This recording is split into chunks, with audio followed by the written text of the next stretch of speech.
সেই সাত না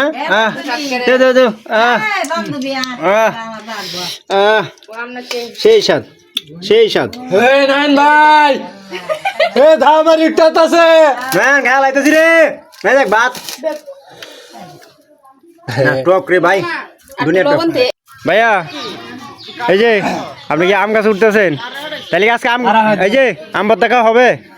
আচ্ছা আচ্ছা হ্যালো আমার ভাই বোনেরা আসসালামু আলাইকুম আশা করি সবাই ভালো আছেন আল্লাহর রহমতে আমিও ভালো আছি আলহামদুলিল্লাহ ভালো থাকি বা খারাপ সবসময় শুকরিয়া আদায় করতে হবে আল্লাহ তাআলার আর শুকরিয়া আদায় করা বান্দাদের উপর আল্লাহ তাআলা অনেক বেশি খুশি হন তো যাই হোক হঠাৎ করে বিশেষ একটা কারণে বাড়িতে চলে আসলাম গতকাল রাতে আবার আগামী কালকের মধ্যে ব্যাক করতে হবে ঢাকায় এজন্য ভাবলাম সুযোগটা কোনোভাবেই মিস করা যাবে না বাড়িতে আসছি গাছে আম আছে এখন যেহেতু আমের সিজন গাছে এখনো বেশ কিছু আম আছে এজন্য আমার চাচাতো ভাইকে বলে আম গাছে উঠাই দিলাম আম পাড়ার জন্য এই যে দেখতেই পাচ্ছেন অলরেডি কিন্তু আম পড়া শুরু হয়েছে এই যে আমার চাচা উনি হচ্ছে আমার চাচা আম ঠোকাইতেছে এইদিকে গরমের মধ্যে ছোট ভাইটাকে আম গাছে উঠাইছি এই চিন্তা করে খুব খারাপ লাগতেছে তো আমি ওকে বলতেছি ভাই খুব সাবধানে অনেক কিন্তু গরম বেশি তাড়াহুড়া করার দরকার নাই এইদিকে আমার সাথে আসা চাচা তো ভাই গাছের গোড়ায় মাটি দিতেছে হেরে দেখি নাই জীবনে এইটা কাম করতে এইবার জানি কি হয়েছে গাছের গোড়ায় মাটি দেলাইতেছে তবে এটা নিঃসন্দেহে ভালো কাজ কারণ আমিও প্রকৃতি খুব ভালোবাসি এগুলো যত্ন করতে আমারও খুব ভালো লাগে গাছগাছালি এই যে কাঁঠাল গাছগুলো দেখতে পাচ্ছেন প্রথমবারের মতো ফল দিছে তো আসলে এই জন্যই হয়তো আগ্রহ সহকারে কাজ করতেছে আর এইদিকে দেখেন আমের অবস্থা খুবই খারাপ আম একবারে শেষ পর্যায়ে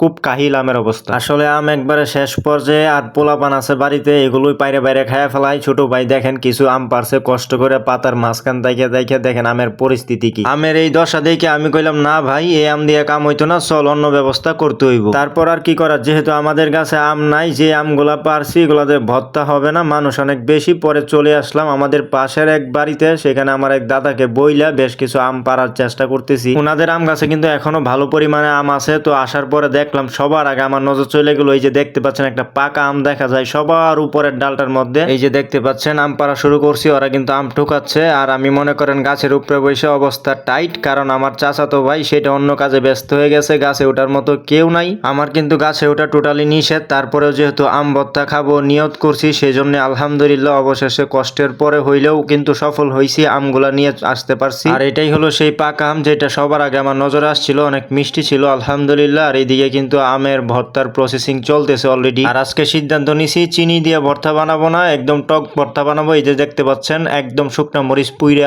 কি মাখন মাখাচ্ছে দেখেন আচ্ছা একটা জিনিস তো ভুল করেছি আপনাকে তো দাওয়াত দিছি আম ভর্তা খাওয়ার তাড়াতাড়ি চলে আসেন আপনাকে দাওয়াত দিলাম আম ভর্তা খাওয়ার আলহামদুলিল্লাহ আমরা কিন্তু আম ভর্তা খাওয়া শুরু করলাম দেখতে পাচ্ছেন এক একজনের ফিলিংস কি আলহামদুলিল্লাহ ভালো ভর্তা হয়েছে আপনারা কিন্তু আবার এই যে খাটের উপরে বয়ে যায় যে মোবাইলে ভিডিওটা দেখতেছেন আপনারা কিন্তু আবার লুল টুল ফেলাই এই যে খাটের উপরে চাদর টাদর ভিজায় ফেলাই আমার কিন্তু দোষ নাই আমি কিন্তু দাওয়াত দিছি আপনারা শেষ হয়ে যাওয়ার আগে চলে আসেন খাওয়ার জন্য তো আজকের ভিডিও এখানেই শেষ করবো এতক্ষণ যা করছি আপনাদের সাথে মজা করছি সবাই ভালো থাকেন সুস্থ থাকেন আসসালামু আলাইকুম।